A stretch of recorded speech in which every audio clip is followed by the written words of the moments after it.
Why only now? I think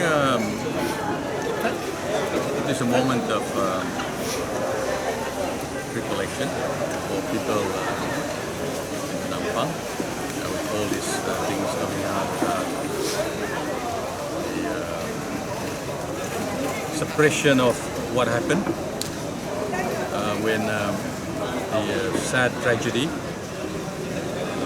the downing of aeroplane took the lives of victims that we are commemorating today. And I think it's an opportune moment for Dompok to be joining into this recognition of the leaders, which I have described as the leaders who are at the defining years of Malaysia post-independence. What they've done, what they have promoted. And I think that was a time when things were going to look like starting on the right path. And then the tragedy came. I do not know how much they would have done to put things right, but I thought that was the moment in which it was starting. And Peter Mojuntin was at the thick of it, so I feel that he needs recognition in his own area. You know, these the land that he has led post-independence, and not for a very long political life, but certainly just captured the imagination of the people of Dompok that is the way our politics in Sabah should go. And for this reason, I think it should be commemorated. And I feel that the opportune moment for Dompok to be looking at profile of this post-Malaysia Day personality in Sabah. Do you think maybe the local authorities should look into holding such an occasion annually, or how? I think they will have to discuss this and see how it is going. You know, we are capturing the sentiment at the moment. The day when it crashed, and I was still a student. I was studying in London when the plane crashed, and I was shown in those days. It's not like you can WhatsApp or even call. You know, you can telegraph. You know, that was a method of conveying an urgent message by telegraph, and I didn't get that. But I saw a report in one of the newspapers in London, and I saw it. The tragedy, I said, what was happening? Because I just missed meeting Dr. Peter when he made a trip to London, because that was what I went to London in 1974 and I died in 1976. So he was there in 74, but I miss seeing him. And then only a few months after they won the celebrated success in the election, that they perished. So I feel a lot of, you could say, emotional attachment to the events that today is being respected today. Why wasn't Datuk Peter Mojuntin made Uguan Sio when Donald Stevens became Muslim? Who? Why wasn't Datuk Peter Mojuntin made Uguan Sio when Donald Stevens became Muslim? Oh, that I wouldn't. Okay. That I wouldn't. You left to us. Okay, all right.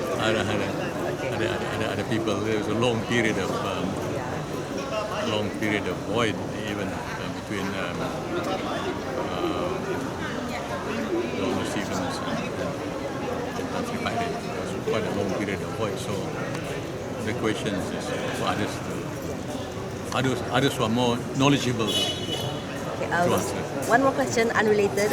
As former Chief Minister, what are your thoughts on the removal of Article 6.7 from the anti-hop law? Well, I've not really gone into it. Yeah, I'm only reading what people are writing at the moment. So I've not gone deeper into it, but I think the principles of democracy has to be respected. That initially, when the government wins,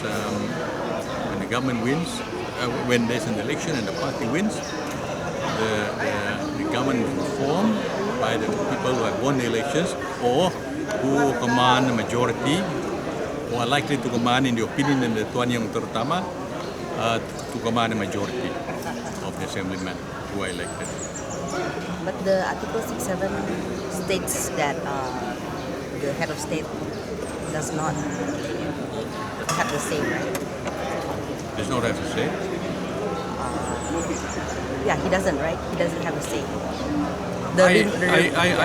To be fair, I've not read the article. Oh, okay. But what I can remember is the original law. Yeah, it was done during the time of the PBS government, which I was part of. Did state that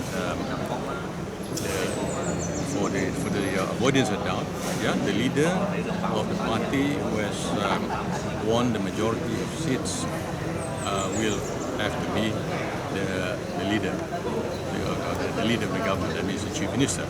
Now, whether this translates to succeeding in a year or so when the elected prime minister, for example, goes out of favor even within his own party, whether he continues to become chief minister or not, whether the assembly is bound to that or not, is another matter.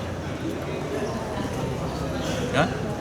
So I've not gone into it, as I said. Maybe another time I'll be able to give you a better insight into what I'm saying. But for now, it's just a point of democracy, right? That it's Yeah, I think so. Winners should be governing. Winners should be governing. I mean, what's the point of having an election, right? But then the argument was that the argument was that like in this case lah kan, Warisan had the most seats, but not the president yang jadi CM. It was up to the TYT to choose kan in this particular scenario lah. I mean this particular scenario. Well, when the TYT chose, recently there was no provision in the assembly. There was no law. So in the practice of democracy, as we have been seeing based on the one system model, I think he was entitled to pick somebody who thought would command the majority. And had the support of the support of the assembly. Okay. That's right.